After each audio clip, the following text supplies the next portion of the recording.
Shalom saudara, bersyukur kita berjumpa lagi dalam renungan harian GP Kris Pangkal Pinang. Sebelum kita mau mendengar firman Tuhan, mari sama-sama kita berdoa.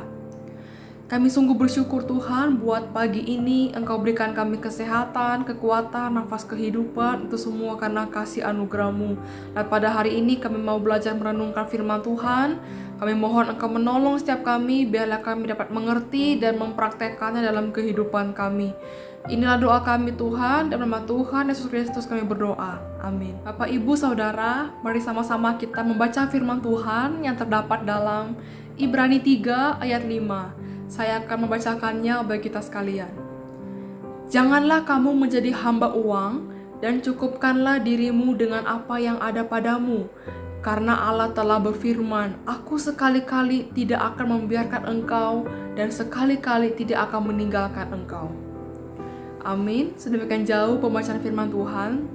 Saudara, banyak orang berpikir bahwa dengan memiliki banyak uang dan harta, maka hidup akan bahagia. Bahkan apa yang diinginkan bisa dengan mudah untuk didapatkan.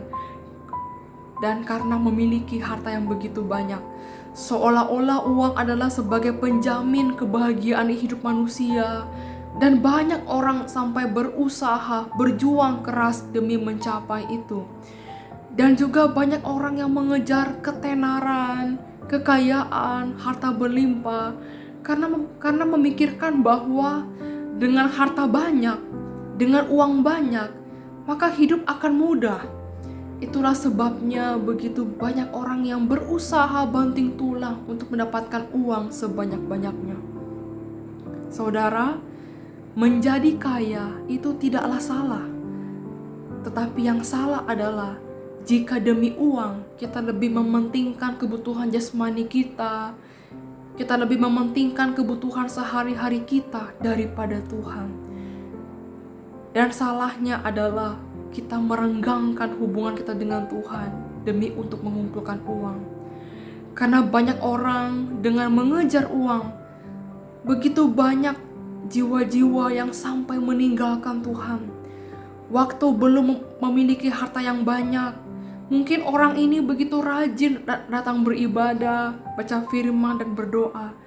Tapi ketika Tuhan membukakan jalan bagi dia, pekerjaan lancar, dapat proyek, kesibukan yang menghasilkan uang, maka perlahan-lahan tanpa sadar, waktu dengan Tuhan sudah mulai bergeser. Tuhan dikesampingkan. Dan kesibukan itulah menyita waktu dengan Tuhan, sampai tidak punya waktu lagi untuk Tuhan.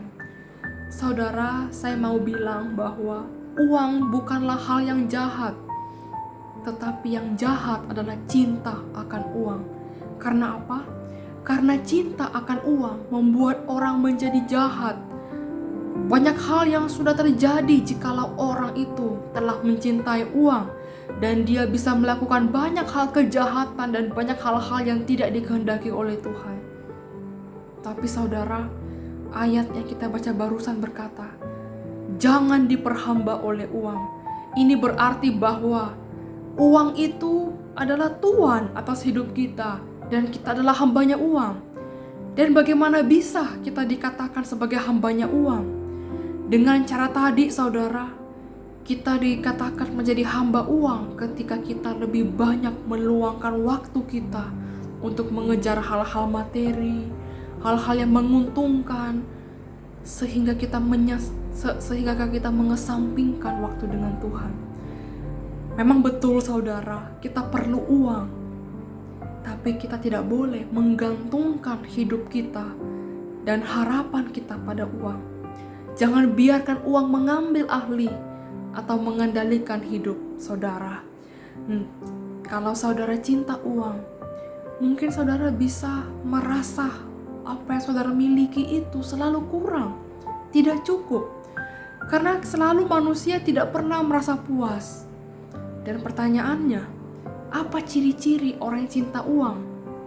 Yang pertama, tidak mau mencukupkan diri dengan apa yang ada. Dan yang kedua, ciri-ciri orang yang mencintai uang adalah keinginan lebih besar daripada pendapatannya. Dan ketiga, tidak bisa mengekang diri dari keinginan mata dan keinginan dagingnya. Saudara, mari kita cek dalam hidup kita, apakah kita masih memiliki ciri-ciri dari ketiga hal ini? Keinginan yang tidak dapat kita kekang itu berujung pada kebinasaan. Kita harus belajar mencukupkan diri dengan apa yang kita punya. Bukan berarti kita harus kekurangan dan tidak boleh untuk kaya, tapi biarlah kita bisa menyesuaikan kebutuhan kita dengan apa yang ada pada kita. Orang yang bisa mencukupkan dirinya dengan apa yang ada padanya adalah orang yang tahu mengucap syukur di atas semua pemberian Tuhan padanya. Dan rasa cukup itu menjadi suatu cara bagi kita agar kita tidak diperhamba oleh uang. Dan rasa cukup artinya bukan kekurangan, bukan juga kelebihan, tapi itu adalah cara bagi kita untuk tidak diperhamba oleh uang dengan mengatakan, saya cukup. Karena Allah telah berfirman, aku sekali-kali tidak akan membiarkan engkau, dan aku sekali-kali tidak akan meninggalkan engkau. Dan saudara, kata karena di sini adalah alasan yang jelas mengapa kita harus mencukupkan diri dengan apa yang ada, yaitu karena Tuhan tidak akan pernah membiarkan kita. Tuhan tidak pernah meninggalkan kita. Apapun keadaan kita, Tuhan adalah jaminan berharga yang lebih daripada sekedar uang yang sangat terbatas. Dan jaminan Tuhan itu begitu tegas dan pasti. Dia akan lakukan itu dalam hidup kita apabila kita tetap terus berpegang pada Tuhan. Semoga kita jangan diperhamba oleh uang, karena uang dapat menjerat kita dengan berbagai dosa. Amsal 10 ayat 22 mengatakan, karena berkat Tuhan sajalah orang menjadi kaya, kerja keras tak dapat menambah harta. Artinya adalah sumber berkat itu adalah Tuhan sendiri. Kita boleh berusaha dan bekerja, tapi tanpa berkat Tuhan semua akan sia-sia. Tapi jika kita mencari Tuhan, artinya kita dekat dengan sumber berkat itu. Apa yang kita kerjakan, kalau Tuhan memberkatinya, maka kita akan penuh dengan ucapan syukur. Untuk itu saudara, mari kita introspeksi diri kita. Jangan sampai kita diperhamba oleh uang, tapi marilah kita menjadi tuan. Kita yang mengendalikan uang, kita yang mengatur uang dalam kehidupan kita, sehingga apapun kondisi keuangan kita bergantung pada Tuhan, dan Tuhan akan memberkati dan tidak akan meninggalkan kita. Dan itulah sebagai jaminan kita sebagai orang percaya.